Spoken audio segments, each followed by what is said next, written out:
Yes guys, welcome back to another video. Welcome to the George Benson football channel. It is your Monday Chelsea news video. Another massive week this week for Chelsea Football Club. In fact, from what we've been led to believe and what we understand about the meeting that will take place after the Bournemouth game this coming weekend, this could actually be a monumental week in the history of Chelsea Football Club for the future, for the present, the past. Well, I mean, like, the past is the past. We just got to let that go. But we are going to talk today about Chelsea and FFP, something that we have just been... We, as fans, you can either really look into this one, you can just take it as it comes and, like, let's say we get charged with something. We deal with that when it happens. Or, a lot of people, I think, have opinions on these things, but the truth? Well, David Ornstein has dropped a bomb regarding whether or not Chelsea do need to sell £100 million worth of players before the end of June. I'm going to try and give the top end that I understand, and also my opinions on what Chelsea have done. I'll reveal that a little later in this video. Make sure you're subscribed to the George Benson football channel and hit the like button if you do enjoy what you see here when you're hanging out on the channel. Last night, Man United versus Arsenal.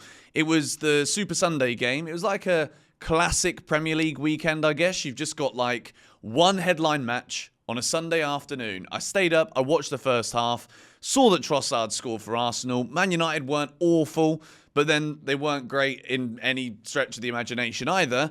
Good news though for Chelsea. Look, I don't want Arsenal to win the league. I'm bored of City winning it as well, but we've got to look after ourselves here. And Man United losing means we are now 3 points clear of Manchester United, which means that at a bare minimum, 7th is looking pretty likely indeed. Which, if you'd asked me that a month or 6 weeks or 2 months ago, I'd have probably been like 7th in the Premier League. Chelsea are going to get that. Are you sure? Are you okay? But this actually could still be a very solid end to the season. So, we have got Brighton away on Wednesday night. We've also got Newcastle and Man United to play then as well. We're looking for a draw there, surely, based on the idea or the premise that we beat Brighton, or maybe United win. I don't know. We just don't want a Newcastle win, basically, so that we can try and have 6th place in our hands come that match against Bournemouth. And there's also a world here. I know that Spurs are playing Sheffield United on the final day, and I don't want to get so carried away, but like, it would be the most Spursy thing to get beat by City and then somehow capitulate against Sheffield United at home on the final day. And it's possible to come 5th, but we're not going to get that carried away. We want 6th. That's what we're going for. And we have also got some stories to talk to you guys about right now regarding Chelsea and the hunt for a new striker. I made a video that's still ticking over and getting some views, actually, talking about Nicholas Jackson just over a week ago now. Since then, he went and scored a great header, something that we didn't think he could do in the game at Forest at the weekend. And it's a winning goal for Chelsea. So in that video, I said there is a world where you could look at Chelsea not spending massive money on a striker and be like, well, Jackson's getting better. He's already got 14 league goals now this season. Christopher Nkunku hopefully can stay fit, but the rumours are Chelsea will still be looking for a top striker in the summer, and I've made it clear already. I still think it would be good to alleviate some of that pressure from Nicholas Jackson. And the latest is that Chelsea have spoken to the agents of Victor Osimhen and Benjamin Sesko. I think with Osimhen, it is obviously he's probably the #1 target. And then it is how much. Napoli are going to be like this much, and we're going to be like too much, and then we'll be like, Benjamin Sesko, hello mate, do you want to come to Chelsea? I think Osimhen, as much as he also doesn't have the greatest injury record, he's a little bit older. Sesko is also young, so I kind of feel like, is it really going to be solving the issue?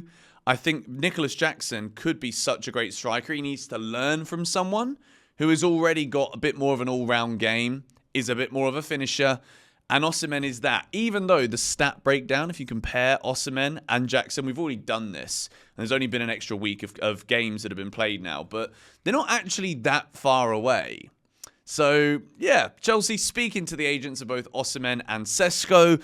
Of course, when it comes to the transfer news, there is still a week left of the season. There's still Pochettino's future to decide.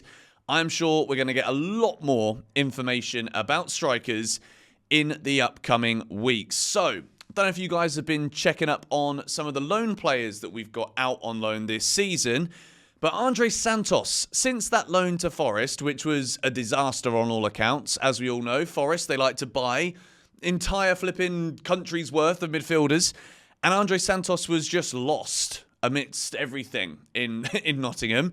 Not surprised, this from Simon Johnson, Andrey Santos has shone on loan at Strasbourg, was clearly a talent from pre-season. Bizarre how Forest signed him on loan and then barely used him. Signing more midfielders didn't help, of course. Good chance Santos has another loan at Strasbourg next season. Last night, he scored the winning goal for Strasbourg in, I think it was the 91st minute, in a game in the French League against Metz. And there is now an iconic photo where Andrey Santos is holding his shirt, having taken it off after scoring a goal. There's just something about this guy that I think Chelsea will not sleep on. I think a loan next season, possible, but obviously the rumours are that we're looking to sell Conor Gallagher. And I would say that when you've got a player already showing the kind of levels of talent that Andrey Santos has, I don't want to see us selling Gallagher, loaning out players that are doing well, like a Santos, and then going and buying another central midfielder. It doesn't make any sense. Romeo Lavia will hopefully be fit and back next season as well, so that's going to feel like a new signing for next year. The bloke's played 32 minutes for Chelsea Football Club. It's mad. But Santos, I would 100%, whether it's Poch or whatever manager it is, I'd be taking a really good look again at Santos during pre-season. He was good for Chelsea in pre-season, and I think people might have been confused by the Forest loan, but I don't necessarily think it was about him being a bad player. I think they just bought and had players on longer contracts that they just had to play with so many midfielders at the club. And Santos wasn't important, I guess, within that conversation. Now, Mauricio Pochettino's winning tactical tweak shows why he deserves to keep his job as Chelsea manager, as injury crisis eases just in time for the Argentine. We've done a lot of videos recently talking about Pochettino's future, and as it is Monday and we've got two massive games this week, at the moment, I would absolutely agree with this headline from the Mail that it is a lot of tactical tweaking, or not a lot of tactical tweaking, but adding in the players that are coming back from injury, which is obviously going to help Pochettino when it comes to selection.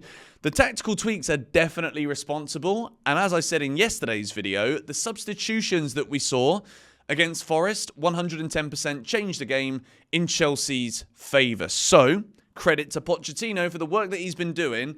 One big push this week, and I think if we beat both Brighton and Bournemouth, even if there could be someone better out there potentially, I think Pochettino would probably deserve another shot. Now, this is interesting. Yesterday, David Ornstein on NBC Sport was, I was going to say caught talking about it. It's not like there's anything wrong with talking about Chelsea and FFP. Chelsea do not need to make sales before June the 30th to be compliant with FFP. This came as a shock to a lot of people because we have been led to believe over the course of the last couple of months that Chelsea were going to have to race to raise £100 million worth of player sales before the end of June. It's something to do with the financial year in terms of what we do, what we've done in the past. That financial year ends at the end of this June. So therefore, we were led to believe that we needed to sell X amount of players to bring revenue into the club so that we could balance it off from what we've spent before. Now, the rumours are, here, there's been some digging that has been done. Chelsea have now attempted to sell, or have actually sold, their Cobham training ground to themselves. This is obviously within an intra-group of businesses that kind of make up Chelsea, which is the entity.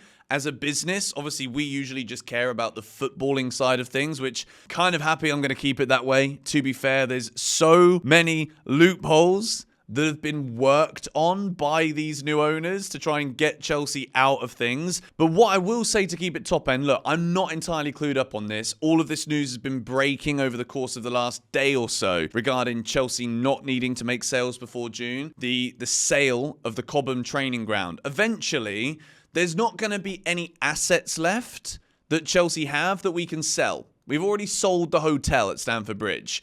We're now selling the training ground. Eventually, we're not going to have anything left to sell. So what I believe this means is, yes, we have absolutely front-loaded, or the new owners, sorry, have front-loaded their investment. When they took over at Chelsea, they had a pledge and a promise that they needed to spend X amount of money to try and ensure that the club stay at the top level. They've massively front-loaded that at the beginning. We know it isn't sustainable to spend 440 million quid or whatever it was every transfer window. It's not doable. It's not possible. If Chelsea, in order to not breach any FFP ruling for 23-24 season, eventually we can't keep selling assets. That's all I'm going to say. So I'm hoping now that we understand that this whole front-loading, buying loads of youth players and not investing in any experience, I'm hoping that all of these little sales of hotels, sales of the training ground, I'm just hoping that we can understand that the key thing this summer,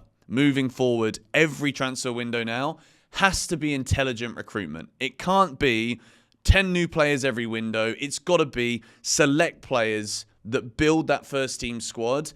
And yes, if there is the potential and we can actually feasibly afford it without taking stupid risks, that's what I don't want to see us doing. I don't want to see us taking such big risks, because at the end of the day, when you've got so many players on your books and you're still not Champions League players or whatever, the value of a lot of the players that we've bought in aren't necessarily going to rise. So in terms of making money back, it's not easy for Chelsea with assets that aren't clearly improving.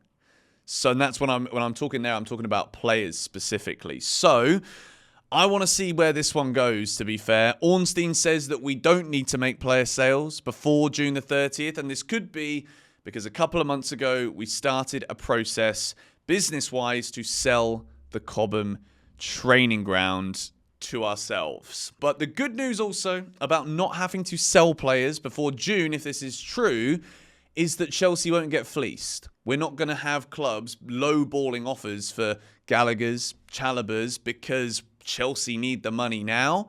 If it is the case that we still will need to sell, at least we've got the whole transfer window to make those sales go through. And clubs don't know that just because Chelsea must sell now, they can offer us low figures. Hopefully that means that we can squeeze as much money out of clubs for certain players as we possibly can. I know this is not really the most definitive way of explaining what's going on right now at Chelsea, but there's been so many new reports about this, and we were led to believe up until that Ornstein comment that we had to sell £100 million worth of players. So this could be good, but I really flipping hope that these businessmen that have taken over our football club know what they're doing, and they're also aware of just how many assets we have that we can afford to sell. Thank you guys for watching this video. Hit the like button if you enjoyed it. I'll see you guys tomorrow, probably for another news video, as well as your Brighton away preview. Another huge game in the Premier League run-in for Chelsea. I'll see you guys there. Come on, you Blues.